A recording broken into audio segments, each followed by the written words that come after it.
This episode of Up for Discussion is brought to you by Ultra Products. Ultra Products is nearly a 4,000 square foot archery shop located in Fairfield, Illinois.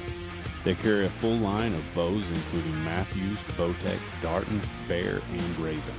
Ultra also has a fully equipped service department that works on all types of bows. Come into Ultra Products and let us take care of all your archery needs.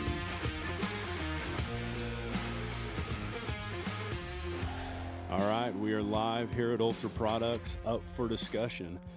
This evening, we're pretty excited about it. We've got a couple guys that I think are bringing a level of knowledge that I think a lot of people will be interested in. We've got Kevin Boyer from Elite Land Consulting, and we've got Josh Klingle.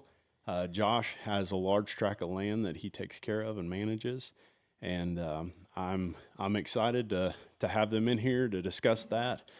Before we get real far into it, if you guys are watching on Facebook, if you wouldn't mind sharing, like, comment, if you guys have questions that you want to engage, as we go through this, I'm sure that there are going to be questions for you guys. And as those come in, we'll present them to you guys and let you guys talk about whatever that might be. So if you guys are watching on YouTube, if you wouldn't mind ringing the bell, let us know. Subscribe to the channel. We've got several that are just starting to really start to subscribe. That's the word. Really starting to subscribe. I got your back. And I appreciate that. What are friends for? Yeah. So if you guys wouldn't mind, ring the bell. Let us know that you're watching. So, all right, we're going to get started. Again, we've got Kevin Boyer from Elite Land Consulting and Josh Klingle. And we appreciate you guys coming in tonight. Sure thing. Yeah. Right on. So I'd say I always do this, but maybe before you get going, you'll have people that have no idea even what the first tidbit of land consulting would be. So maybe somehow we can explain that before we ask too many questions and dive off into it. I guess in a nutshell, what's land consulting? Land consulting or whitetail consulting is we're just looking about how we're going to set up a property and what can we do to make it better. And when we do that, I'm always looking about what can we do different on a property, on one property versus the neighbor's property to drag the deer in or draw them in or keep them on a property. So for me, the consulting work I do is basically trying to set up a property, everything from the foundation being the soil, the nutrients in the soil, the plants, the plant nutrients, water holes, entrance and exit routes. It's a whole thing of putting the property together as if it was mine. I was going to hunt it, and I wanted to put every piece of the puzzle to make it perfect. And then you go back and you say, here's where we're going to start doing these first because they'll have the biggest impact to the next one. So we've got questions. We'll get to them. But so that is just, yours is totally centered around hunting. You don't do anything abstract from that as far as, well, I don't know what else for like FSA office or anything. I've got one landowner. I've got a few landowners that they give me written consent to go to the ASCS office to put them in the best CRP programs. So a CP2 or CP4 that has more native grasses, and then some of these offices are really good to work with. So I'm telling them what I'm trying to do. This client has hired me. We want to make more bedding. Can I switch out Indian grass for maybe two varieties of switchgrass that I know that stands better, makes better cover, and they've been good to work with. So then we do that, and we put that blend together, and we work with the government agency. So there's sometimes where I'm actually on the phone more with an NRSCS office working with an individual on his behalf to put together a better CRP plan than something that's going to be not near as good as cover for what we're looking for. That's fascinating because just this past year I put mine into some sort of CRP plan, and I tried to do it where it was all tall grasses, and I'm looking back and I'm like, that's not bedding like I wanted it to be. Yeah. So, and I'm hoping this year it will come up better, but right now, I don't know. I just feel like it's not as tall as I wanted it to be. Sounds like to me you should have called Elite Land Consulting. Yeah, that's right. No, but so I guess when I say that, you don't have people, if anybody listening, just no one calls and be like, I want my land to be like this, and they're not thinking hunting. They're just most of the time it's geared towards, it could be anywhere from, like I've done a lot of research over my years with a lot of different stuff. My dad was quail chapter president. Yeah, turkey that's where chapter I was going to president. go, He 'cause did all that stuff. I Yeah. would think some of those tall grasses and things like that would be excellent for rabbit, quail. Yeah. What else is there? all, Chucker. all things that are greatly diminished from what they were in your Yeah. dad's time. And a lot of people will say, oh, you can't get pheasants or birds and stuff back. Well, if you do enough habitat and you do enough habitat work and put your food, water, and cover in relationships to where they can survive, because the big thing today for like birds or rabbits is hawks and owls, bobcats, coyotes, things like Right. that. Yeah. So you have to set it up an area where they can always get away from predators, but yet they got food, water, and cover close by in several little small strips. Because they're going to get picked off if they have to Yeah. cross open territory to get to food or water. Yeah. But I've See, worked, I've never dreamed, even thought that way, but yeah. I've worked with a guy in Kentucky where he was actually buying quail and turning them loose every year, Right. like 800 to 1,000 quail, just to have something to hunt on his farm. And his farm was too wide open. So once we done some little strips, and we done what I called soften edges. So we didn't go with the tall grasses. We went with some shorter ones and some taller ones, and then strips of clover, and then strips of food, and then a water hole, and done those. And then I got him to quit burning all the brush and build brush piles Yeah. and leave that stuff. And then eventually he got to where his quail, there was a few of them made it every year, and Yep. they actually did okay there to reproduce on their own. So Yeah. he's got his own quail population there now. Okay. That's fascinating. Jarrett just walked past in case you guys apparently there's some sort of technical difficulty, but he'll get it figured out. But you think if a person had 100 acres, you could be like, I could get you back to where you could feel comfortable going and killing a few rabbits every year. Yeah. No kidding. Yeah. And here's Because something. now it's like, I don't even feel right if. That's when I started. That was my passion when I was a Yeah. kid, was rabbit hunting. Of course, they were everywhere. Just what's that? 30 years ago. Yeah. But now it's like when I see one, I'm like, run, Yeah. go deep, hide. I was like a pilgrim in an unholy land. There he goes. I got trail cam pictures where it won't be deer, but it may be 3 rabbits in front of a trail camera No on a kidding. clover strip. But there's a lot of little things you can do to really help them. Is there an amount? I said 100 acres. Is there like, man, if you got 100 acres in 8 or 9 years, I could have you where you could be comfortable going out 2 or 3 times a year and killing your limit of rabbits. No, I don't think it has to be near that big. Really? I think even 10 acres, you could hold a lot of rabbits on. No kidding. And it's something simple just like this. I used to keep my farms really clean, the fence rows, Mm-hmm. mow them, spray them, all that. Now, if I have a short piece of maybe 4-inch tile or 6-inch tile, I'll set that and edge that fence row there. Yeah. And I'll bush hog and I'll stay 12 inches back on each side of the fence, leave a little bit of brush there. Right. And just little things like that, or a brush pile here and there. When I cut down a tree, leave those limbs, stagger them, put them down the edge of the fence row. It leaves cover for rabbits and stuff. And if you can grow rabbits, everything else is going to do good too. Yeah. Yeah. Because I would think, maybe not in today's time, but man, that speaks to me. Because every once in a while, I was like, I get a hankering to go back to that 12-year-old boy and go rabbit hunting. But I was like, if I kill 2 out of a 40-acre patch, I feel like I've killed a gop, because you can walk, and see 100 deer and 1 rabbit. But so you're saying we could bring them back? Yeah. Habitat. Let's bring them back, people. Let's, It's really fascinating. I didn't expect this to go that direction, because most people that call you are pertaining to deer, correct? Yeah. Whitetail Yeah. hunting mostly. Yeah. Yep. Well, And I mean, I don't want to deviate too far from that. That's probably the main vein, and that's where we're at even. but you got Lathan excited. I I think know, it's still 'cause- part of a healthy ecosystem too. I mean, we have even great quail population and You have to get Yeah. closer. There you go. great quail population There you go. and rabbit population as Right. well. We can go down a mile stretch and count 10 rabbits Yeah. any given night. So Man, that makes me feel warm and fuzzy on the inside. that's what we was trying to do today. More value in land Yeah. management. So. Yeah, my grandpa used to give me 1 shotgun shell, and I Make it got to count. walk until I either shot or killed one, and he'd give me 1 more. And when he wasn't looking, I was always trying to sneak another one in my pocket, because I wanted to have more than 1 shell. But anyway, so that being said, the rabbits stand a chance. Do you want to dive into any of your questions here? All right. So I guess the first question would be just tell us about Elite Land Consulting, what you do, what your background is, and what that looks like, I guess, for someone who would contact you. So probably a little bit about my background first, to where I've got the knowledge that I've gained to do this type of stuff, and feel like I call it Elite Land Consulting because I feel like there's a lot of things I offer that other guys don't.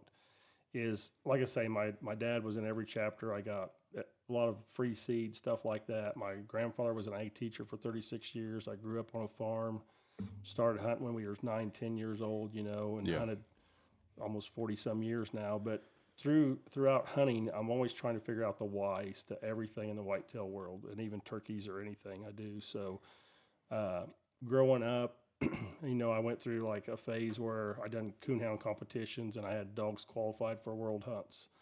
I went to a phase where I was doing pro-am bass circuits. And my first year as a pro-am, as an amateur, it's like, how do I get the edge on all these other guys? Well, I learned to study maps, topographical maps, and order maps from the Army Corps of Engineers from the lakes we were going on. So some of that, learning how the ability to adjust and read maps underwater allowed me to look at a property and be able to see where the saddles are, the different edges and different things we can do. But the first year out of 198 amateurs, I finished number 1 in that division. But I was trying to get the edge, and it just took a lot of studying and research and learning how to read maps. So you were plays looking at over it just into it. topographically? Is that what you were doing? Okay. Yep.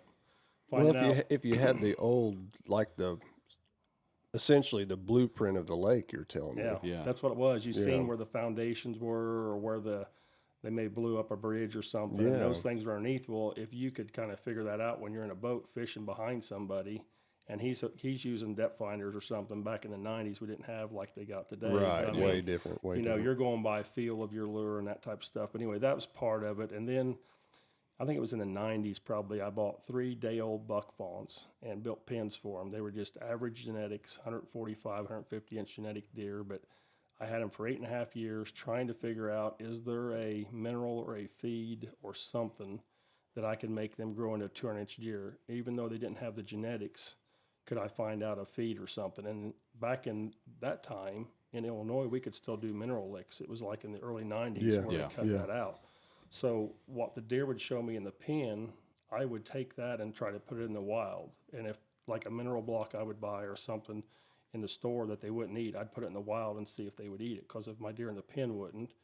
And the same way with my little test plots off the edge of a garden or off the edge of a little field, I would pick a 5-gallon bucket of one type of clover and put in their pen. Did they eat it over what they already had and stuff? So just like a lot of trying to figure out what they would eat and wouldn't eat. So you were using them as, somewhat of as a litmus test or whatever they call it.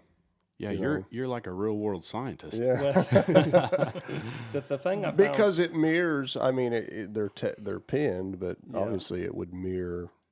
It would mirror what the wild buck or the wild deer are going to do as well. Some of the things I really learned from them was like when to drive around the summertime in glass fields, because I would try to go every evening. Well, then I found out on the hottest days, on the fields that have the shadows on those sides, the temperature drops the quickest there, like 10 degrees on an 80-degree day with humidity high. Yeah. Well, my bucks in the pen, when I'd get them home and they're all laying down, I'm like, I'm not going to drive around. Oh, they're up. Now it's time. Get in the car and take off, or the truck and take off and go glass. So I was trying to figure out when's the timing according to when they got up and started moving around. But the thing that really learned from them was in the summertime, 3 bucks would eat 3/4 of a 5-gallon bucket in the morning and 3/4 in the evening in the summertime when they're growing antlers. Right. In the wintertime, they wouldn't eat 3/4 of a 5-gallon bucket in 2 days. Huh. No kidding. Just their metabolism slows down, their intake Well, are we slows wrong when we say that you've heard all your life that when it's freezing cold that they've got to eat more? No. They're wore way down, but even my bucks, they didn't go in the shed in the wintertime. They wanted the sheets of plywood along the fence and some straw flakes to stay out of the wind. Up against, Because a deer's hair on its body in the summertime when it's orange is just a hair like ours. Yeah. In the I've noticed summertime when it's brown, it's like a hollow tube. Hollow tube, right. And that's what gives them insulation. So they're well insulated. They've just been run down. And in the wintertime, it's just they're eating enough just to get by. they're not trying to build up anything. They're just trying to survive and get by. So they just eat and stay close to those food sources. Man, I got to and call a move lot back of and people forth. that I've lied to over the years. I've told a lot of Wendy's on We talk- accident. Are we though. talking about deer or something else? Well, I'm talking about deer because it seems like, just Yeah. as a hunter, it seems like when we get a week and a half of brutal cold and you get into maybe 2 weeks, after 4 or 5 days of, when I say cold, I'm not talking, 30s in the nights. I'm talking when it dips down late season. It seems like after that, you're 5, 6 days into that, all of a sudden deer start showing up to fields 40 minutes before they was back here, But for 2 or 3 days before that, they may not have been eating as much. So That- when we I see them guess. pile into a food source, and then it's like, how long are they really there, and how much do they consume in a matter of 20, 30 minutes or an hour? Yeah. What do they consume in that time? I think Doug's watching, and I've heard Doug say, because he raises deer, Yeah. I've heard him say, he's watched them. It's like in the middle of the day when they're all up doing something, he's like, man, I think he's told me this. Now I feel like I could be lying. I just found out. But I'm almost sure, and he could comment if he's watching, that he's seen them up in the middle of the day in his pen going, and he goes and hunts and sees deer on their feet as well. Yeah. Yeah.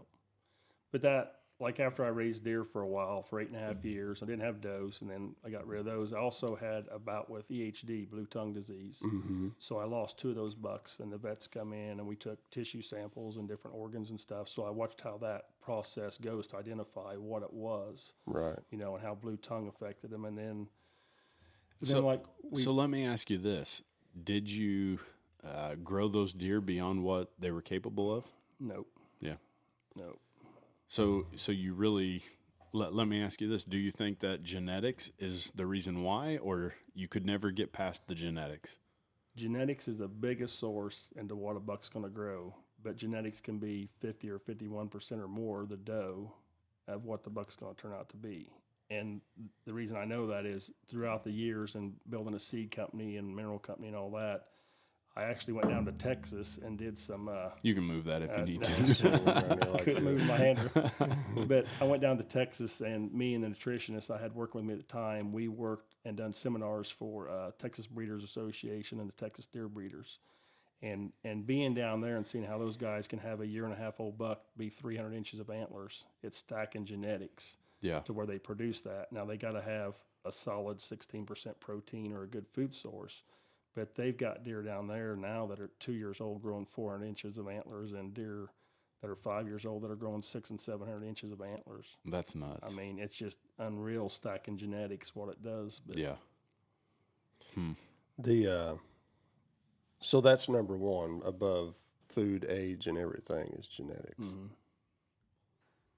All right. But of course, all those things do Yeah, play a part as well. I mean, they got to get old enough, and Yeah. and they got to eat, you know, Right. so and eat the right stuff. But So tell us what your relationship with Josh is in regards to how that works and what you do for him. Yeah, so on this property, I've helped manage it for 5 years now, going on 6. And Josh come on board a couple years ago Yeah. or so. 2 years next month. Yeah. Yeah. So he come on board as kind of the guy that lives on the ground, oversees a lot of stuff there. And what I've done over the years is just basically like my silence and my knowledge of like, here's the soil test, here's what we need to add, and I'll draw up like a list of these fields need this ingredient, this mixture of fertilizer, and these need these. And then I'll send them to him, and I basically just kind of give him some oversight on a few things like the fertilizer, or like when we're getting ready to plant, he gets the equipment and everything ready, and then I come down and we So plant. from year to year, do those fields change? Like, a farmer, a lot of times they'll do corn one year, beans the next. Do you do that with what you're planting as well? Yeah, we do on some. The big thing we did was these fields were just grass fields, and like the pH on these fields was like a 5 or 5.2. Phosphorus was like single digits, like 8 or 9, and potash was like maybe 70s or 80s. So when I'm done, I want the pH to be 6.8 minimum to 7. That's where I want it to be. I want phosphorus to be 40 to 60, and I want potash to be around 400 to 600. So it takes years to get that built up. To build it, yeah. And that's what we've done is work over the years building that up and tweaking it here and there. and getting it to where it grows, beans that are up to your chin and corn that's 260 bushel corn and big turnips and stuff like that. So we've got it producing where it needs to now. And Now, that corn and those beans, are those entirely for the deer? All right. Yeah, we have on our piece of property, we have probably close to 800 to 1,000 acres of row crops, but then we have several food plots. So they're not harvested, they're just for deer. Just for deer. Okay. And we had in our last year beans, I think anybody that had food plots last year would tell you it was rough. It was hot. Yeah. But year before that, I mean, we had bean plants up to your chest. Probably produced some of the best bean plants around. So when you've got that much food, do you know where they're going to be? I mean, or does that mess with you at times? well, on a farm this size, you're talking almost 3,500 acres. So Okay. you got to look at it as like taking a 400 acre tract and saying, trying to keep a certain deer or the does in those areas. So we got to make sure they have greens and grains, water. We got some alfalfa, some clovers. We'll have a mixture in different areas, and we've actually kind of adjusted some fields because if we had a really good buck on the edge that we tried to keep him a year or two, and we knew he's feeding in maybe a fall blend that he really liked, we rotate in and a little farther into the property, and it worked where we got him to stay in the sanctuary area or more in that area a little bit better. So Yeah. it just, some deer are drawn to more stuff. You know how it is on warm days, they go more to greens, and on colder days, more to grains. So we try to keep a mixture and lay it out throughout the property. They don't have to travel far to get to any of them. Yeah. All right. Just gives them, because they're just naturally, they would be considered browsers. Yep. If you watch deer walk through the woods, I've watched them reach up and take a hickory leaf. That's bitter, Yep. but a leaf off a hickory tree and just, suck it down like spaghetti. But of course they have things they love and they're probably drawn to. But by giving them so many different options, no matter what it is that they're feeling that day, it's there for them to get, and they don't have to leave. You're saying the idea is that they don't have to leave your Keep property. them. Yep. Yeah. So that one question that I did have for you pertaining to that is, how much property does one need to have in order to manage it? So I've been on properties that are like 2,000 to 3,500 acres, and a few of them bigger than that. And those are kind of hard to manage because of the man hours it takes to really manage it. What you end Sure. up doing is you do little things here and there, and some of it just gets lost in it. Yeah. Right. 100 to 200 acres is a nice sized property, but I will tell you this much: the wrong 200 acres is worse than the best 10 acres. So if you got 10 acres that lays in the right spot, and your neighbors are the right neighbors, and you're hunting and you're all trying to at least let 3-year-olds go by. Yeah. If you're at least doing that, then there'll be a 4 and 5-year-old, maybe a 6-year-old come by. And if you got your property set up to where you're doing the mock scrapes, you got a water source, you got something that he's coming through. He may not bed on you, he may not feed on you but once in a while, but he's passing through you and the does travel through your area. That 10 acres can be better at killing 170 to 180 inch deer than the wrong 200 acres where it's hard to even raise a 3-year-old or 4-year-old on. Yeah. Neighbors are pretty important, aren't they? Yeah. Yeah. So you got to, well, that being said, so a lot of people would never even think about, so you're saying you consult with people on 10 acres? I got a guy to go to in a couple of weeks, got 16 acres, and he's got 2 bucks on that farm that are over 170s that he's seeing, and he's seen them for a couple of years now and hasn't killed them yet. Mm-hmm. And he's just waiting until the sheds drop. As soon as the sheds drop, we're going to go in and try to help locate the stand sites, and I'll show him some things we do with some mock scrapes. And it's not just a mock scrape, it's when the buck comes into that, if we're in that stand and the wind's right that day, we want that buck broadside or quartering away. So it's positioning a scrape to make the deer stand where you want him to stand. So we'll try to set that up for him and maybe do a little water hole. So you go pretty in depth then with it. Oh, yeah. Yeah. Because I'd say there's lots of people that have 10 or 20 or 40, lots of that out there Absolutely. Yeah. that probably don't even, they're like, because I'll eat crow. I've been the type, it's like if you got 40 acres, and my mindset was you can't hardly manage the deer on 40 acres to let them grow. And I guess that goes with what you're saying with neighbors. Yeah. If everybody around there is going to shoot them, what are you going to do about it, But I guess you can make that property more enticing to be their hallway that they walk through. Or If properties join up to other woods, it's hard for a deer to tell that's separate. But if you have an isolated piece, it's a lot easier. I mean, my first farm was 42 acres with about 20 of it cow pasture, yard, and house and stuff, and about 20 acres of it was wood and creek. And over the years of hunting that property and stuff, I found out there was actually 2 stand sites and a couple different wind directions. And when the conditions were right, go hunt that. But if not, don't go hunt that property. Find another place to go hunt or stay at home, because I sold that property a few years ago, 20 years ago, to another guy, and he for 9 years in a row killed a buck 150 or better out of one of them 2 stands. Wow. And it's, he's got one really good buck he killed off it, but there was a 230-inch triple drop time buck that come on that property once in a while. That's a small piece. He wasn't staying there. He just come in with other bucks during the summertime, velvet time, but he relocated during hunting season. So he wasn't a buck I could kill on that property, but I did have him on there at times. So realistically, when someone hires you, what would be the expectation in regards to before we start seeing, The fruits. the fruit of it. Yeah, Yeah. the fruit of it.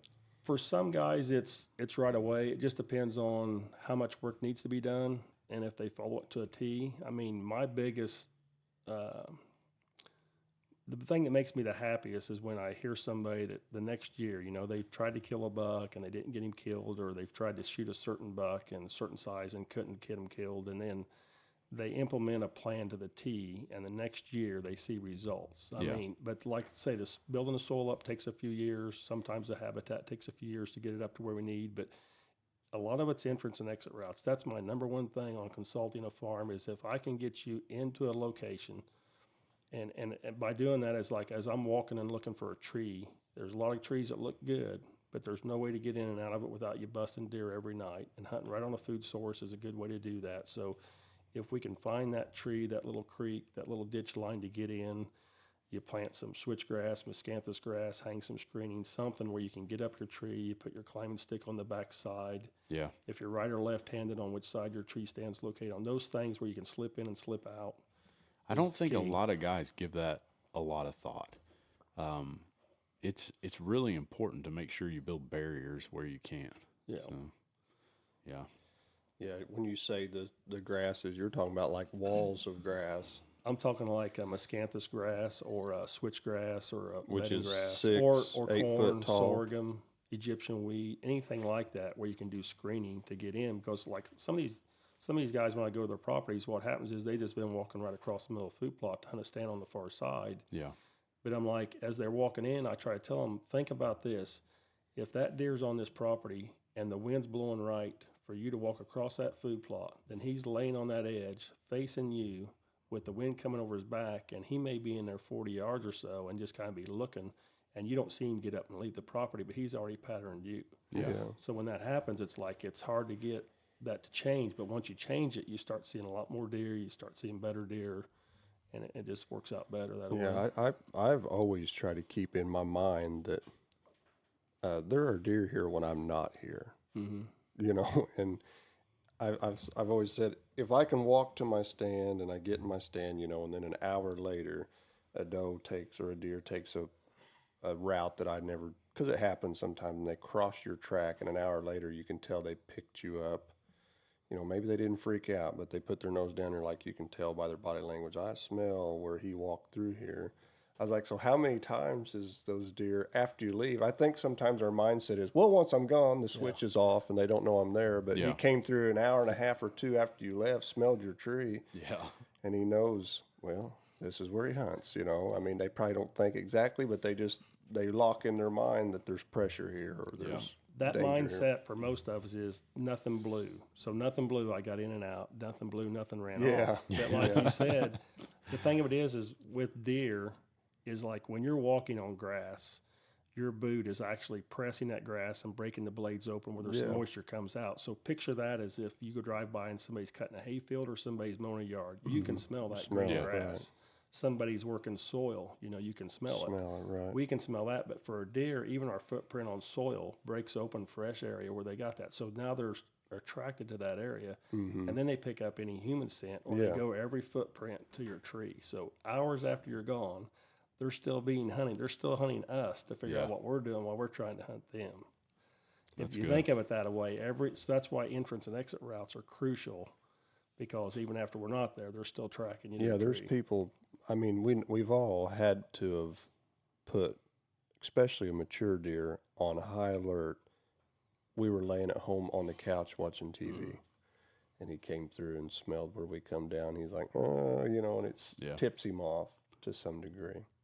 Yeah, what happens when you leave? Nobody really Yeah. Yeah, I think, and recognizes I or thinks think, about. I mean, and I've dealt with it. My mindset was I got out, but then, you know, I don't know how many years it took me of sitting there and an old deer walked past my trail, and I was like, I have been here for 2 hours, and they picked up on something over there where I walked through.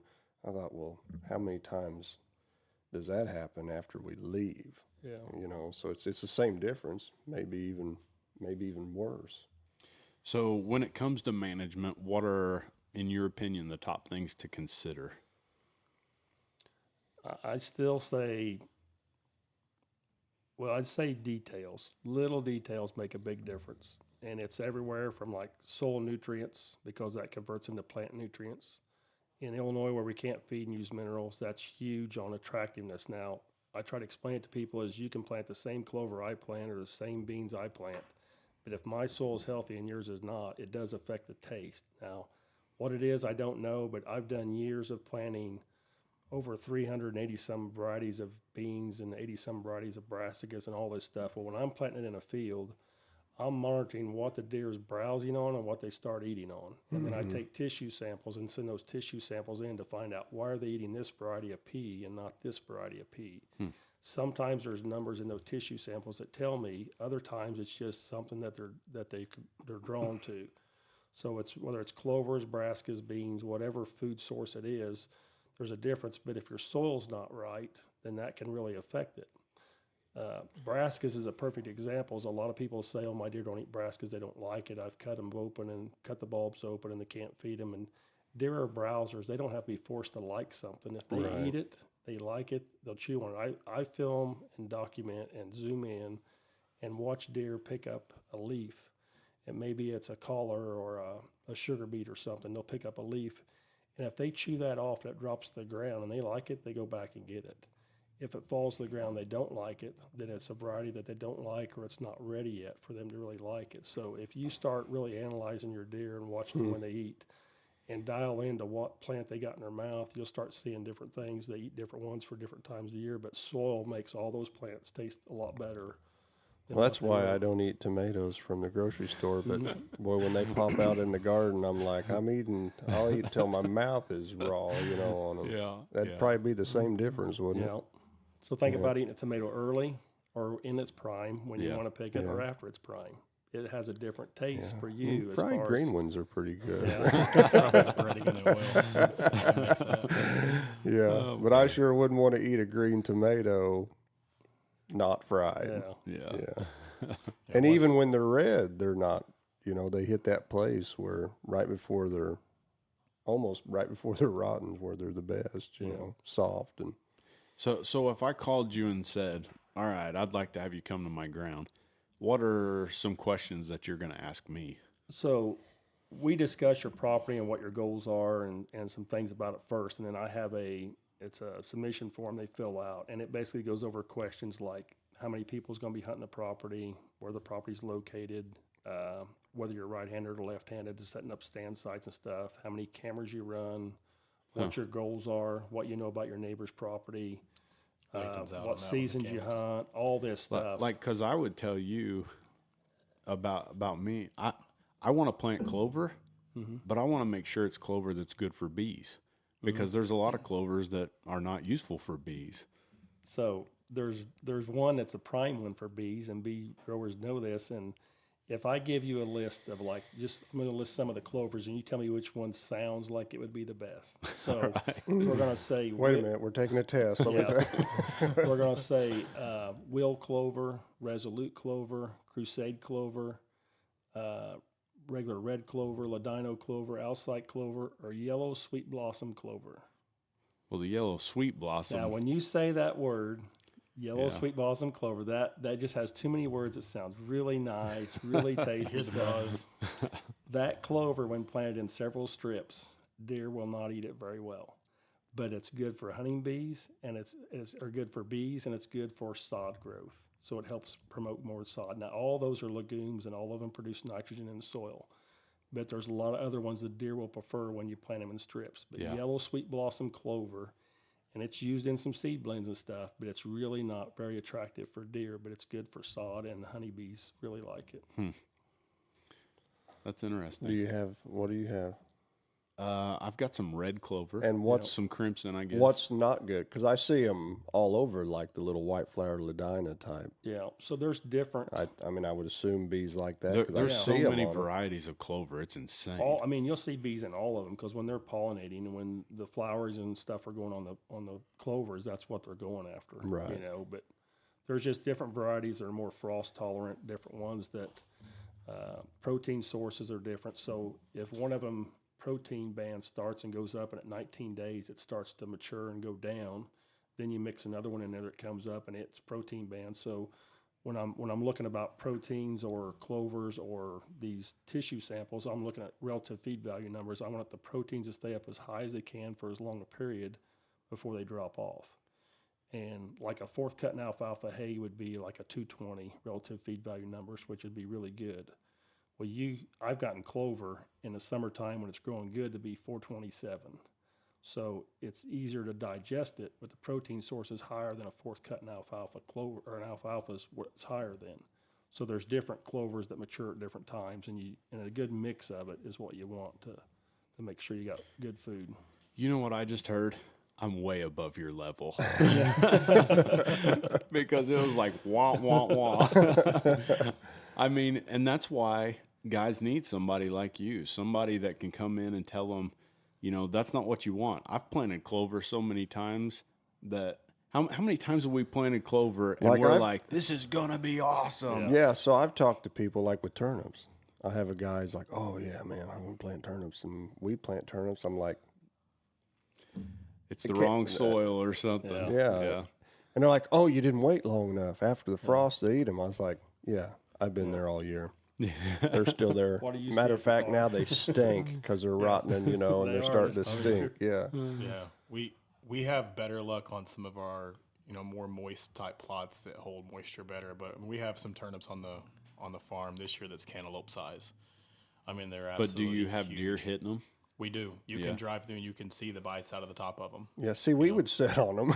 We would. And we'd see deer because we're in spots where deer are. And they would walk all the way through the plot, never put their head down and head out to a bean field or a... What we found turnips are great for is when you're walking in, you pick a few and you eat them in the sit in the stand. deer stand and eat them.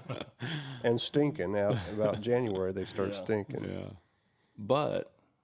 I guess if you've got the right ground and you know you fed it right. So I guess answer that why are our deer, which we haven't planted for years, but No, why because we quit.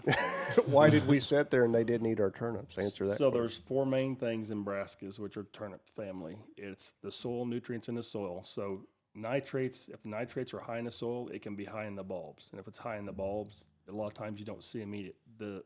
The thing between, you know, they're sweet tasting or they're bitter tasting. I've seen a thing where Dr. Hopper says that's not really what it is, and I don't know that that's what it is because I don't know what a deer's taste buds are, but I do know. I know what a deer tastes like. Yeah. Good. Delicious. Yeah.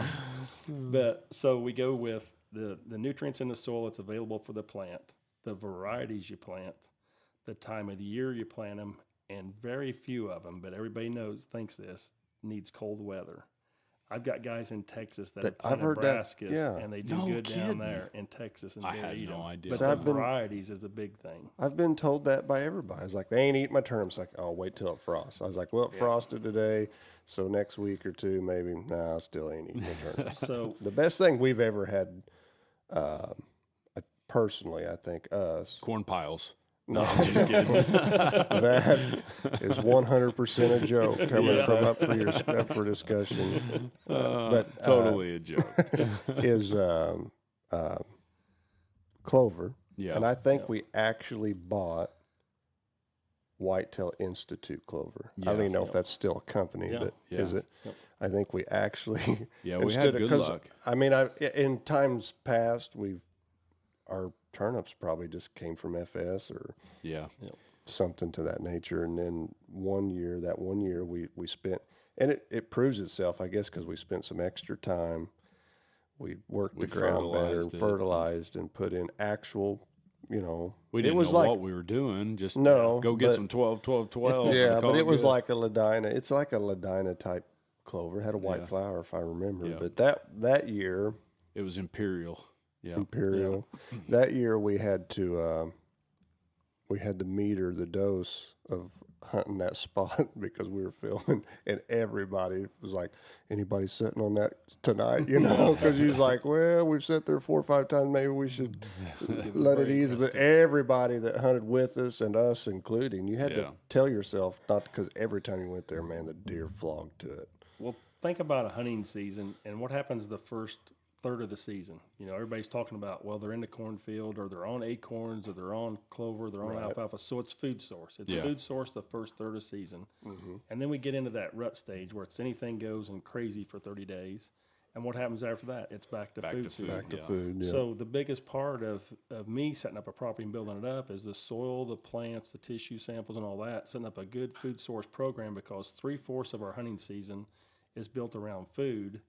And then sometime we've gone some depth on water sources and testing water and the nutrients in water and stuff. But water holes, I've done a lot of testing on it, and I'm finding there's something with that as far as what may attract them to one water source or another. But anything we can do on a property to keep them there, we can't do anything during the rut, but we can kill a buck coming from somewhere else, or ours may run somewhere. Right. So let's talk about how large those food plots need to be, because some guys, well, on my property, I've got a food plot that this year is going to be around 6 acres. That's probably too much, but It depends on the amount of deer you got in that area, because if you got 6 acres and you planted in beans and you got 30 deer feeding in there, you're going to have a hard time getting a bean crop at all to get through the summertime. So it depends on your numbers or your cover in that area. I've seen a lot of guys where they'll say, I'm thinking about clearing out a bunch of my woods. I'm like, it's harder to put that woods back than it is to do a food plot or do something else. Let's wait till we look at it and see what we need. But a food plot size can be anywhere from them little, and I'm going to say an 1/8 acre or smaller in the right area with a little clover. Because if you got a buck bedding area not far by, and their transition as they come out, they have a good core rub area where they're rubbing, and that little bitty 1/4 acre or 1/8 of an acre or less of a clover. And usually we stay with clovers because it's easy to get planted and maintain it for a long period of time. They come there and eat and browse in there just for a little bit before they go out, and you put some scrapes in that area, you'll have some does there. Sometimes those little areas are what they call honey holes or kill sites. But we can do those with brassicas and stuff. But, I mean, on the farm that me and Josh are on down there, we've got, 17 acre is the biggest plot probably. It's our biggest, So you do have some large ones which then. we put 2 fingers in switch this last year. So I think it's 10 acres of actual food now, but we had a 17 acre field was our biggest. What do you think our average is down there? I would say our average is probably six acres maybe. Yeah. But That's probably a good average. are you basing, like, I need that 17 acres of whatever that is because of the population of animals there? Yeah. Is that kind of the basis, or we just got 17 acres that we want to put plenty of food in? It's kind of how the property laid out. So Yeah. up on top and the fingers, this is what we carved out. Now there's some other areas which I run heavy equipment for a living is what I do. So building like ponds or helicopter pads or whatever I'm doing, you find out shaping soil or what will wash and not wash. So when I'm looking at a property or I'm setting up these fields, there's some of them where we designed one there a few years ago where it's a hillside, it goes up. And back behind it's a good woods that the deer are going to bed in, and we're going to hinge cut it some, make it a little bit better. But I just envision this big clover hillside with all these trees, pin oak trees with big branches for the bucks to scrape under, coming down and then coming to a food source. So as always filming, since 1990 running camera, I'm thinking there's place to get 2 camera angles. There's a couple good stand sites here. You can come in, you can get set up. The deer still on the hill. They'll feed out this way. They'll come through the clover, make their scrapes, and they come out to a food source. Then there's more big ag fields later. So it's like steps of getting them to walk the way you want them to walk. And then what we'll do here in another 2 or 3 weeks, we'll go in there and hinge cut some trees to kind of make them come out where we want them to come out. So we get a good view of them coming off that hillside coming out. So it's just laying out all these little details that matter. So on a 40 acre, let's say, just because that's what everything's up around here. Yeah. If a guy's got a 40, how much of that should be bedding? If we say true bedding, it has to be thick enough cover they can't see out, and there's not scent blowing to them. So true bedding needs to be 10 or 15 acres, and Okay. the right hillside, the right location. 10 or 15 is enough, you know. So it really needs to be at least 25% of the property that you got. And when I'm saying bedding, I'm talking about something that's really thick. And I'm not big on hinge cutting. I'm more about let's look at logs and selectively logging a little bit, or treetops or something like that first. But if we need to hinge cut a bunch of little saplings and stuff, we'll do that to make it really thick. But you got to think about a deer's eyesight's about 40 inches off the ground, you know. And if they're in there and they can't see out, they feel safe. If they're bedded, that's what's got to be a sanctuary area. But yet you can't hunt it to where your wind ever blows into that area. Right. So in doing that, and then you got to know about your neighbors. So if your neighbor's hunting the edges and you're putting it on the edge of your property, then it's hard to have a true sanctuary area in that. So a sanctuary area and a bedding area, do you define them as the same thing?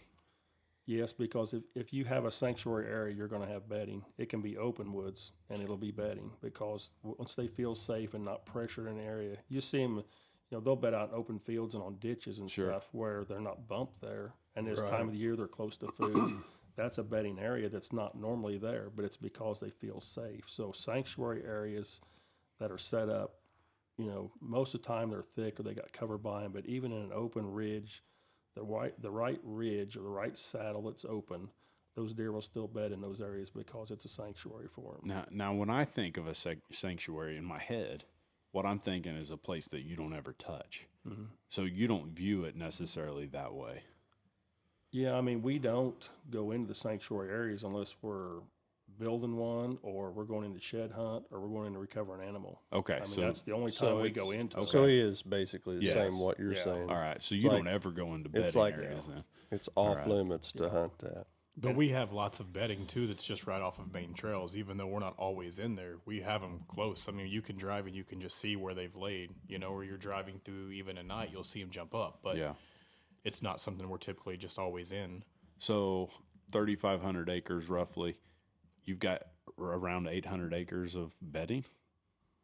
That's probably pretty close. I actually did some mapping on it the other day, and it's actually pretty close. I mean, Yeah. we may could even get a little further than that. Now, some of that still does have roads cutting through it, but it's actually undisturbed timber or areas where they're at that's not food plots or production fields. Yeah.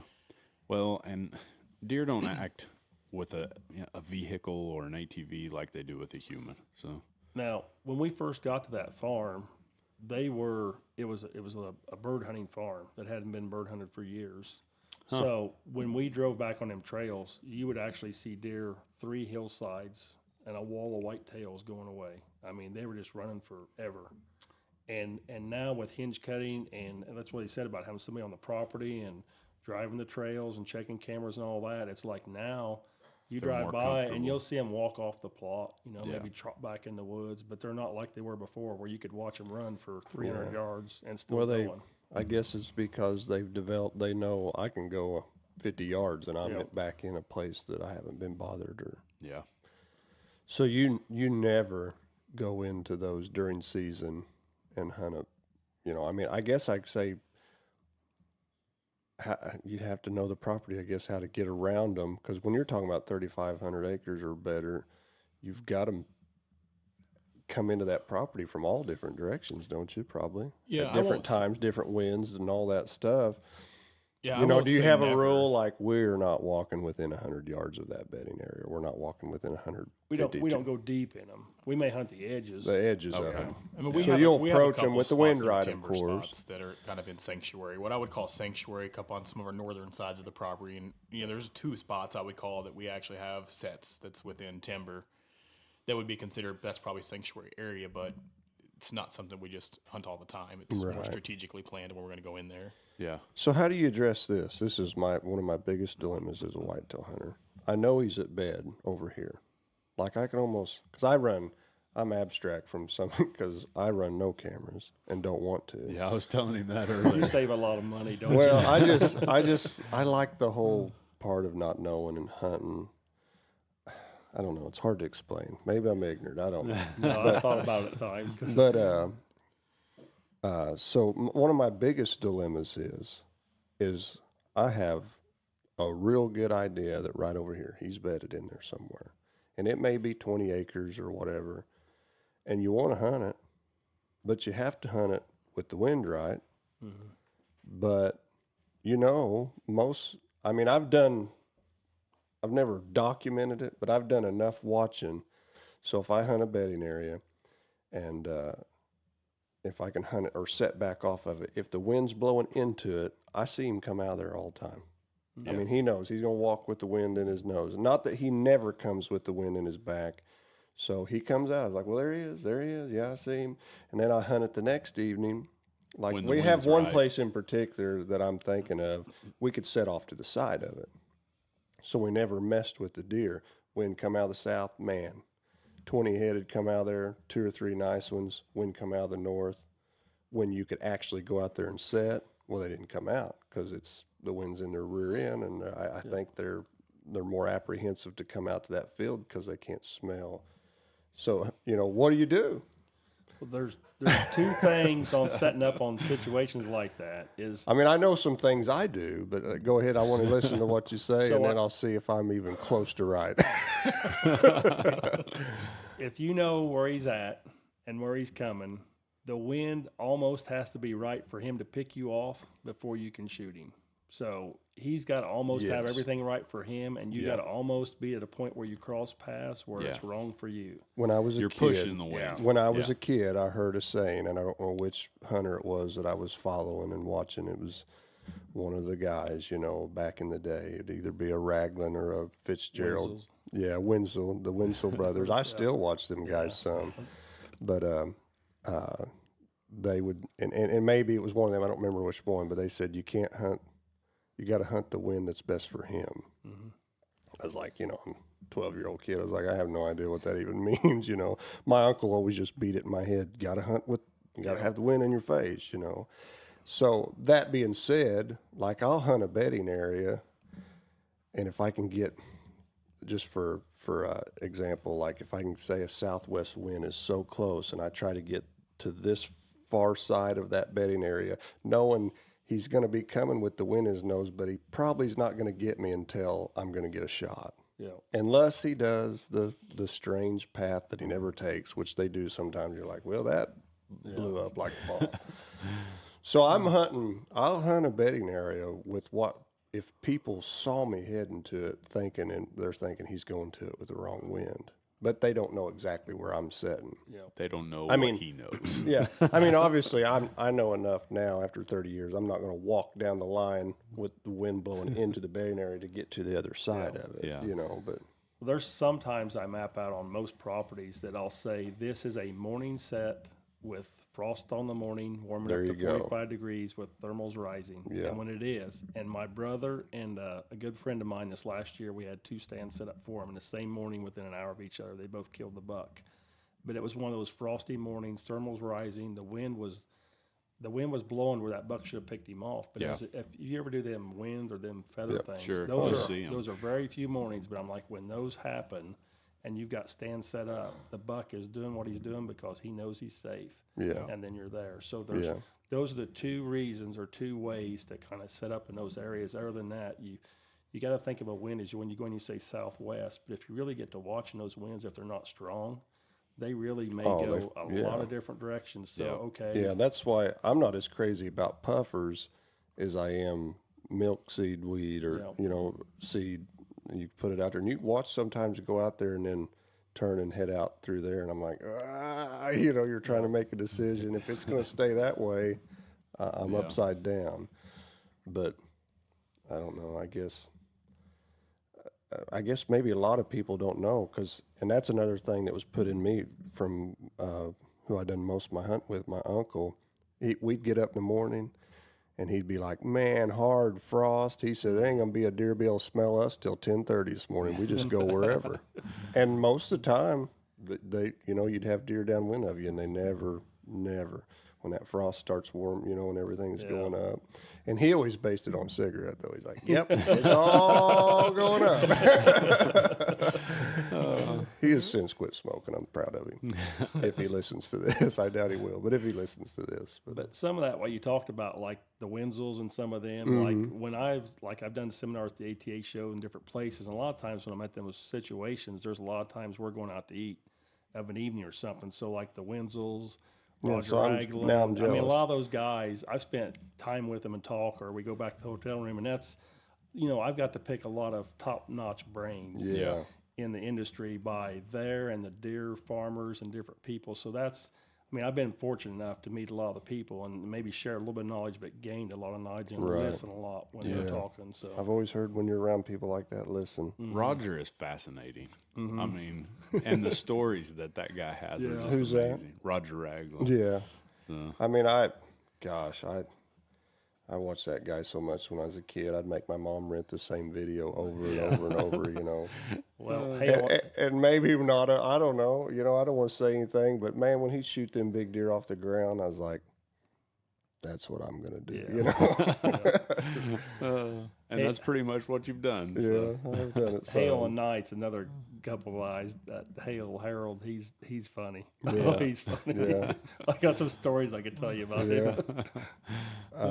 Harold, Night and Hale. Yeah, Yeah, Night and Hale. yeah. Yeah. The easy grunter, that was my favorite grunt forever. And I wish if I could find one now, I'd cabbage onto it, but you can't hardly find them. I'm assuming, do they still make calls or I don't know. I haven't. I'd like to come up with one of years. those A-ways. A-ways? I I was had one of watching. those. I was Probably still do. watching. I was watching a video yesterday. The big Mitch Rompala deal, and now there's Mitch Rompala fan clubs and Yep, I've seen Facebook that. pages and The believers. Yeah, the believers. They're all fighting to make Mitch Rompala The fight for Mitch. Yeah, to make that buck legit. And I'm not here to say whether it is or if it isn't. I could really care less to some degree. But he was with the A-Way guy. Really? And it was like when was that, 1995? When he killed that deer that was 32 inches inside spread and all that stuff. But he was with the A-Way guy, and they were talking, and he was an advocate or a spokesman. He's like, I use an A-Way grunt call. And we were, Oh, yeah. I mean, We I was love like, that A-Way is a grunt good call. And why they don't still make them, or if they went out of business or whatever. I haven't seen him for years. I found one a few years ago. Remember, I found one, and I sent him messages. I was digging through all my stuff. I was like, I found an 8-way. I found it, and I put it on my clothing, went hunting one time, and lost the silly thing. I should have put a little better lanyard or something on it, because they had the little clip that yeah, went through you could your- hook them on. like a bobby pin. Yeah, it had a through little your bobby clothes. pin. You could hook them on. And I had the one before that probably for 5 years hanging on my It bino was the system. weak point of that whole thing. Yeah, Oh, man. that was probably a scheme, so you'd lose it and you'd have to go buy another one. But So let me ask you this. Is there anything that we haven't covered that you feel like people should know? I would say in the consulting world, do your research before you hire somebody, because honestly, most consultants are hunters that come and tell you how to hunt a property. And if that's what you're wanting is a second opinion on how to hunt your property, that's what most guys will do. Yeah. If you're looking for somebody that helps build a property, it takes somebody that has knowledge in soils, plants, running equipment. There's a all massive aspects difference of for it. sure. Yeah, to Yeah. really build a property. And what I try to do is we look at goals of killing mature deer. I'm setting a property up for long-term success. We're going to make it better every year. And most of the people I work with is not just like, I come to your property, I hand you a packet, you hand me a check, and we're done for the day. Most of it's like, okay, in 2 years we got to do another soil test. So you can do them, send me the results. Let's make sure we get you where you need to be. That's why I try to take 15 to 20 or 25 guys a year, because a lot of these guys that are saying they do 50 to 80 guys, there's no way you can put all the details in there you need to really build a better property. You can do it if you're just saying hunt these areas, Yeah. and that's where to hunt. But that's where I do a little different. I do take just a certain amount of clients. Do you do anything subscription based where, guys pay so much a month and No, I've thought about that, because I've got guys that like 14 years ago I did consulting for them, and now it's like we're best friends, and we Yeah. talk and we look at trail cam pictures to see if that's the deer he's going to go after and stuff like that. But I enjoy seeing their success over the years. That right now that's enough for me. I don't need a subscription or a more pay for it. And he told me the other day, he goes, I feel like I'm calling you, asking you all the time questions. I feel like, he goes, go ahead and send me a bill for consulting. I'm like, no, I said, we're good, buddy. So, Yeah. but So we have to pay to be friends with you. no. I'm just. I know what you're saying. Expensive too. Yeah. So what's your day? I mean, what's your day look like? Because you're actually like boots on the ground, staying on the property, taking care of that. The plan. Yeah, he implements Yeah, it. I mean, Kevin's in probably half a dozen times a year, and then if something come up, he would always jump down. But, it's, what are we seeing? Where are we seeing the deer really come from? What food plots are they hitting? Yeah. At this point right now, it's really, thankfully, a little bit of a lull season right now, but it's prep work now. It's getting ready to say, okay, we getting what seed needs to come in, working with Kevin as far as, what we're working up for what things. What preparation needs to go into that. Of course, I'm always. So when he says hinge cut, does that mean you're out there hinge cutting? Yeah, so the last couple of years, we've not really done much hinge cutting. That's getting ready to be, we're doing some shed hunting coming up. He's going to bring, his world-class Toby Mac down and let that pup run. But and Sugar, too, I think, right? Sugar You have two, right? Yeah. Yeah, so we're going to do some shed hunting there too, and then we'll probably get ready to do some frost seeding and things like that too. And a lot of that we prep it up. We prepped that up from the year before, right? We're putting grains in. Or A lot of wheat in. people won't know what frost seeding is. Yeah, so we usually do that towards the end of February, maybe first part of March when you get a good frost. Good skiff of snow is probably best, you know, but go out and that's probably something that's debatable. A lot of guys like to drill in clover. We broadcast it. I like to frost seed it on a snow too, just a light snow, so I can see where you my can see where seed's you're at. going too, for sure. And that's where a lot of the frost seeding we've done over the last couple of years has really just been so successful. We put that winter wheat in a lot of times, and it gives a good stand to hold it even on some of that hilly ground.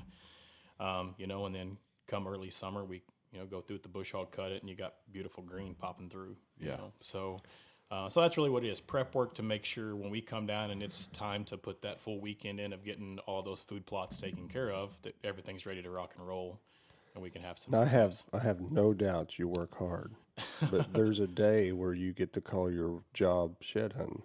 Yeah. That is nice right there. Yeah. That's making it work. Shed hunting. I'd like to give you one of these. Yeah.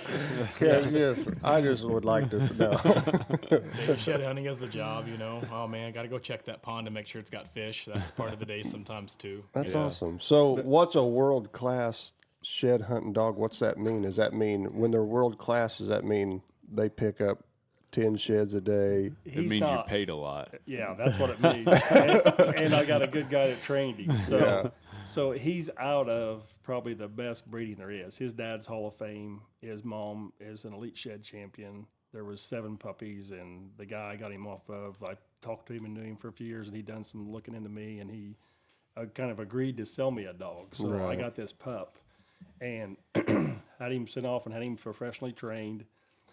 We took him to his first event in St. John's, Michigan. The guy said, can I keep him and take him to this event? I want to take him to it. So an event is, you got an area the size of a football field.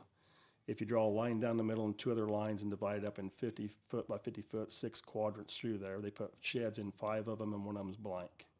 Okay, and then you get your dog to the starting point and you cast him into that pen, and he's got to find, in working class, he's got to find 4 sheds and bring them back to you. He doesn't have to put them in your hand, but he's got to bring them back to you. In the elite or championship side of it, they got to do all 5 of them.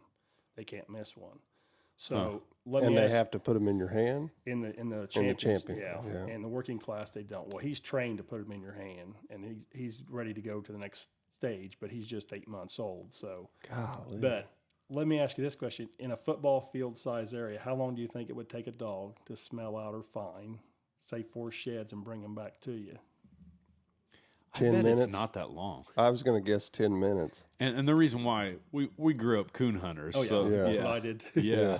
Yeah. I watched the GPS the other night when I was with Dad, and that one fella had his dogs, tricked out with technology. I was like, man, these dogs got more technology on them. They got flashing lights. They had lights on them. So I said, does that shine the tree too? Because anyway, but we was watching, and I was like, I knew I was in about a 90-acre tract of timber. Yeah.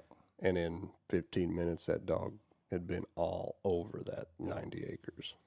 You Well, know, in these competitions, if it takes over 15 minutes, it's considered not a pass. It's considered failed. Huh. Well, his first event he went to, which, like I say, the guy that trained him, good handler, everything. I give him credit for this too. But good bred dog from the guys that got him off of the first event he was in 2 minutes 24 seconds, he found 4 sheds and got 3rd place the first day out of 30 dogs. 2 Wow. minutes. In Under 24 3 seconds. minutes, he found them all. There will be guys that listen to this that freak out about this. Yeah. There's guys that got some shed dogs that know what I'm talking about too. Yeah. But the second day, like I say, he's 8 months old, and he had a sister running in this division too. But in the second day, he found 4 sheds in 1 minute 9 seconds and got 3rd place. Kidding. So is it a lab? What is it? Yeah, he's a yellow lab. They're small. I mean, the ones that I'm getting are trying to be small. So he's actually on the big side for what I want. But he's 57 pounds, he's 9 months old now. I was going to say, because of course, in like the lab and golden retriever, all that family, the smaller the dog, the longevity of the animal itself. They don't wear out as quick, I know. But so you're saying he's still small for a lab. Yeah, his daddy is 55 pounds, 24 inches tall, and his mom was 38 pounds and like 22 inches. And the female I got at home, she's 4, and she's 45 pounds, and I don't know what she is, probably 22 or 24 inches tall. But they're like little bottle rockets. I mean, when they're after sheds or looking and hunting for sheds, they're like. What's that look like? Do they stay? They're just like, you know how a dog is when they get birdie. So when they're going along, you'll see that you can see them just turn on a dime and They start picked it coming up into it. and Huh. really, Yeah. they'll chop it all the way down Yeah. till they get it. Yeah. So and when we're practicing or training them, we'll take those sheds, and a lot of times you just hide them. I mean, hide them completely where you can't see them. Right. You know, so it's not a sight thing; it's a Yeah. smell thing. It's totally going off their nose. Yeah. But I mean, My boy's sitting over here. I wonder if I start teaching him how to smell sheds, if he can. I don't think it works that way. He doesn't seem very intrigued by that. Good handshake. I have picked them up and smelled them myself, just to know. But does he hunt with you? Stay within 100 yards of you, or Yeah, is it one of those? it's just like you would if you were shooting quail or pheasants. You know, your bird dog working Right, back and working forth. back So and if you forth. see them, they'll go across so far, and then they work over here in the wind. They go back and forth in that wind, trying to scent. And I try to work them in the wind. Yeah. You know, when you're in the woods, and then you try to, okay, let's get back to here and work it again or something. But So when you leave a woods, do you feel like it's hunted out? maybe after this year, I'd still like to get one more dog. Yeah. If the wife will allow me. I think if I had 3 dogs, I could work through an area and watch them work back and forth. Now, my female, she's 4, so I've had her for a few years now. But when she's working back and forth and across in front of me, I mean, I'm looking kind of off in the distance, trying to find something somewhere else, because I know if she comes across the one, she's going to bring it to me. So another question, is this going to be a service that you offer? Probably not, because like competitions with them, like the month of March, I got most of that blocked out because I got an event in Canton they're both going to, and then the national. Oh, so you run them? You run them Yeah. yourself? Yeah, in I will be. competitions. That's yeah. my plans. Gotcha. The national Elite Shed, UKC Elite Shed Championship Trials is in Altamont, Illinois, March 22nd, 23rd, and 24th.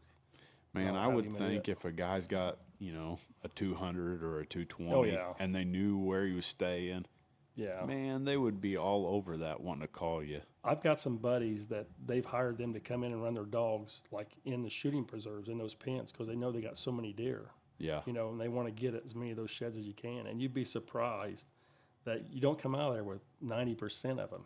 There's just some of them that they just don't find or where they at. Or I've seen places where I've seen one where there was probably a 80-inch, probably about a 40-inch side of an 8-pointer that's up in a tree on a limb, or maybe a squirrel or something took it up that tree, and I had it Yeah. on a limb up over 10 feet high in a tree. So it's like we're not going to find them all, but with good dogs, you'll find a good percentage of them. Yeah. That's awesome. That would be fun. That would be fun. I think it'd be real awesome if it's just, they're like a walker hound that you just stop and just sit on the road and they just start breaking them. Well, let's take all the work out of it. No, I would give want you to a walk. That's what I was wondering. I assumed like labs and those would hunt close to you. You need to trade in your German My German Shepherds for Shepherds. some. I've got a Dog. German Shepherd that is the bone skull carrying this thing. You can be trained Do yours? Will they pick up a dead head? if they can handle it. If Oh, they yeah. can try If they it, can like pick it up. if it's broke Yeah. loose, they would try to bring Oh, it to you. Yeah, Okay. they'll be there with it trying to get it to you. Yeah. Yeah, they're not. Do you gonna- run a bunch of stuff on them, like trackers and beepers? I got my one collar, which has got the GPS tracker and electric, for if they get out of control or something. But Right. and that, like I say, most of the time, like this young pup, we haven't brought him into 20 deer jumping up around him, see what he does and stuff. Yeah. But he's Yeah. been pretty well trained in certain areas, so that's kind of because that's that's something I didn't think Yeah. about. You're gonna walk into a bedding Yeah. area and there's gonna be 30 head of deer right in front of But you. yeah, both of them will have GPS trackers on them because when I look at my phone and we go through an area, if I see an area they didn't go or I Yeah. didn't go, I can go back and hit that. We find a good shed, I went the other side, I'm going to go back and look and say, okay, there's an area where nothing went through at 50 yards. We need to Right. go through this again. So that's Yeah. kind of what that's for. I could see where that'd pattern. help out a ton. Yeah. Man, we turned it into We did, but it's shed pretty good. hunting. All right. To finish up, Kevin, why don't you just tell people how to get in contact with you and what they need to do if they are interested. The best way to get a hold of you. Okay. And I want to bring this because this is probably the biggest thing I picked out. Even if you got 10 acres, Yeah. that's what Yeah. you said earlier, right? Yeah. So even if you've got 10 acres, I mean, because that was, I was thinking you'd have to have 40 or above Yeah. No, for it even to be a viable thing. there's to always think little about. things you can do to make it better. So. Right. So that being said, everybody that hears that, take that in note and then listen to what he's got to say about how to get a hold of him. Best way to get a hold of you, I guess. Best way to get a hold of me is probably go to, I got a website and you can look more information about me and everything that I do and it shows videos and stuff. So I got a YouTube but the www.elitelandconsulting.com is the best way. And then there's a submission form if you want to go through and look at the different packets I offer for a full plan or a half plan and kind of see it's all wrote out to what each of those are. And then on the submission form, you write out everything and send it to me. And once I get a submission form, what I do is in the next day or two, I'll call them up and we'll start talking about where they're at and what kind of plan they're looking at and what their goals are. And we'll go over some stuff and see what dates I have left to set up, maybe come to their property that year or set it up for next year to come. Okay. And how many clients did you say you usually take in a year? I usually try to do like 15 to 20 or 25. And the reason is like I do some work with like Greg Ritz and Lee Lakowski and some people like that have some property. So it's like this year I got to go over and help just with the soil and stuff. Lee, a lot of these guys like Greg Ritz and Lee, they know the hunting side of it and stuff. Yeah. But it's Right. where I helped them or where I met them was issues with something in food plots and stuff. So I'm helping them. Once I show them the soils and how we get those plants right, that's what I'm kind of doing for them. But this testing I'm doing on water holes is going to be something completely new and different, but it's going to be something that could be just as good a draw as a food source. That's awesome. I'm gonna start putting Kool-Aid in mine. Maybe they'll start. Yeah.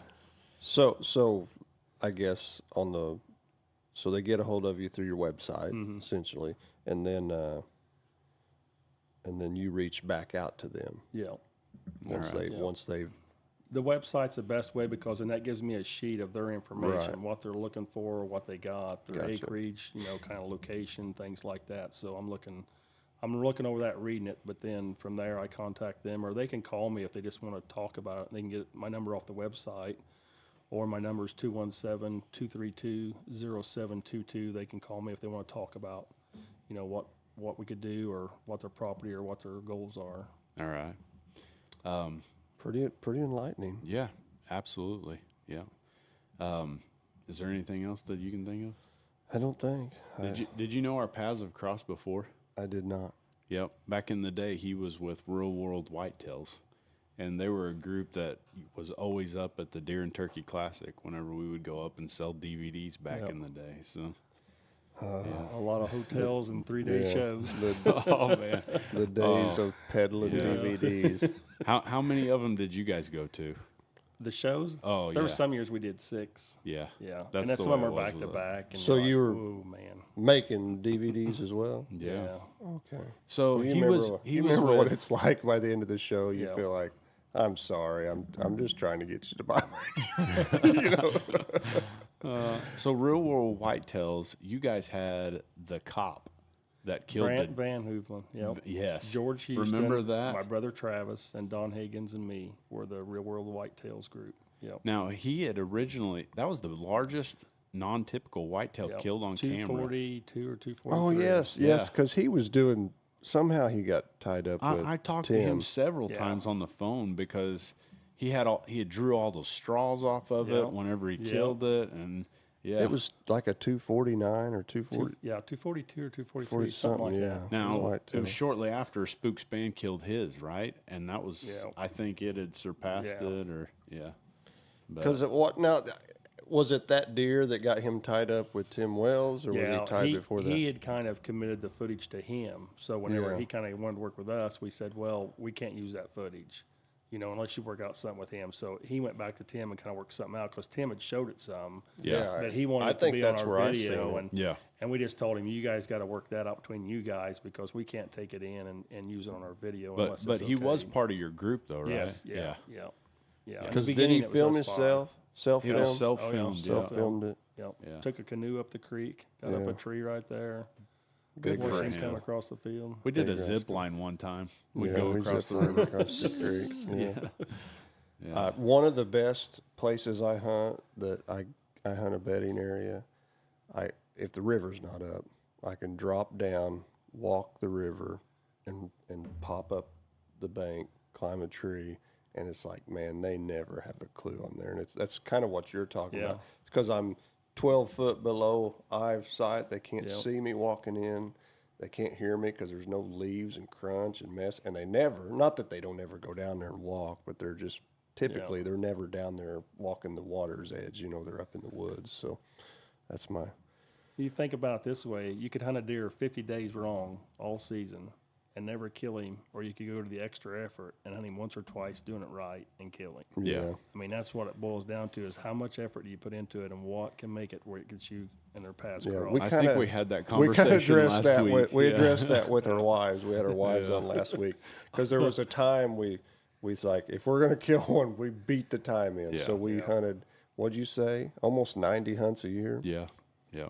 Is we would beat in 80 to 90 hunts a year and generally got one, but it's just because the old saying, if you walk around in the cow pasture long Every enough, squirrel finds a nut. yeah, eventually you'll step in it, and get one. But then, I'd say the last, probably 5 to 6 years, We've maybe wised even up more, and maybe learned. 8 to 9 years. It's like, cut way Yeah. back on trips. I went through a spell where I thought, if you're not out there, you can't kill them. Yeah. And they'd call me to go to work, and I'm like, I ain't working. It's deer season. Yeah. I'm in a stand. So even if I wasn't in a stand, I was behind somebody with a camera. And there Right. was like maybe 5 days that my daughter had maybe a church program or something we had to go to. Other than that, I was in a tree every single day of season. I did that for a couple of years, and I'm like, man, I had 3 booners, but I think I pushed them off the property. Right. I think I'd done too much. Probably did. And then you start gearing that, and you start looking at it, and you're like, hey, let's hunt smarter. You nearly I pushed hunted your wife harder. off the Yeah. property. Do you think I credit some of that to we wanted so bad to Yeah. make videos, Yeah. and because of that also. Yeah. I mean, I hunted hard before that. Hunted as many trips.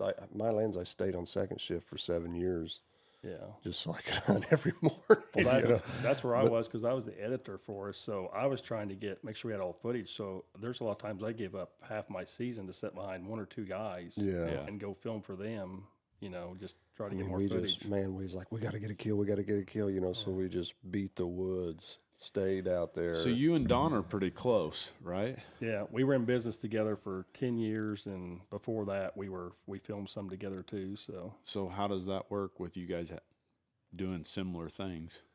He kind of does his own thing now, and I kind of do my own thing. Yeah. Yeah. And someone who's listening might not realize you guys spread out a long ways. Like you just came back from Ohio, correct? Yeah, I was up in Cleveland, Ohio. I met with a client that he actually had a property east of Cleveland, almost to Pennsylvania. Wow. And then I stayed there all night. And then the next day we went towards Columbus, and I did one there, and I come home.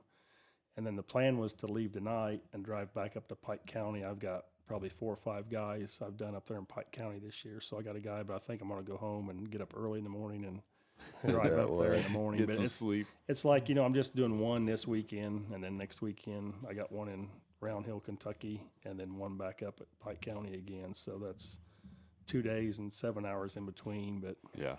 that's why, like I say, there's no way to do a lot of them, and there's no way to come home. And when I do these packets and have to map out everything, it takes hours to do that. So Yeah. Yeah. All right. Well, It's 7:20. yeah. We beat Guys, it in. It's been good. It's Yeah. been enlightening. I think just personally, I've gathered some good information. Yeah, definitely. Guys, I just want to thank you guys for coming on. I know that you came a long way down here and you drove a little ways, but we appreciate it all the more. So, but we just like to thank you guys so much for coming on. Next week, we've got some guys from Wayne City that are coming on, Kenyon Clark and Nate Burgess. Those guys are doing a podcast themselves, Ridge Hunter Outdoors. They've also got a YouTube channel where they're doing a lot of stuff, so we're excited to have them on. Basically, they're young guys that are doing what we used to be doing, so and it'll be interesting to have them on and hear what they have to say. So, guys, again, we appreciate it. Thank you guys for watching. I know there's been several of you guys tune in. We appreciate it. Again, if you wouldn't mind, like, subscribe, comment, share it if you get the chance, and invite people to the page. We always appreciate it. So, Lathan, you good? I'm out. All right. We appreciate it, guys. Thanks a lot. This has been Up for Discussion.